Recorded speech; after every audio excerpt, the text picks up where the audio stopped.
In het plan van Hou Friesland Mooi binnen minder en lietsere wienmoenen nodig. Inwoners, bedrijven en instanties uit de streek kunnen deelnemen, bijgelijks toch dakruimte beschikbaar te stellen voor zonnepanelen.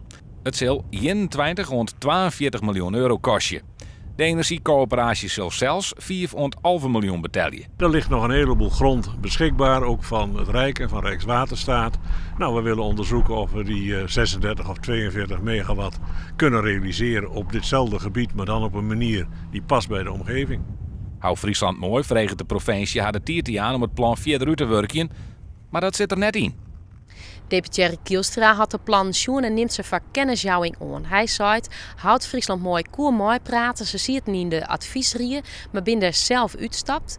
De besluitvorming roem Nijhidem hou rint en gaat ik gewoon verder. In november zet de inspraakprocedure uit en mogelijk kan dit alternatieve plan dan als input zien. Het comité bloot liep wel strijdbaar. Het begint nu ook echt in de omgeving te leven. En dan kun je wel zeggen het is laat. Ja, natuurlijk is het laat. Maar nou ja, dan zeg ik ook maar heel simpel, het is een dooddoener, beter laat dan nooit.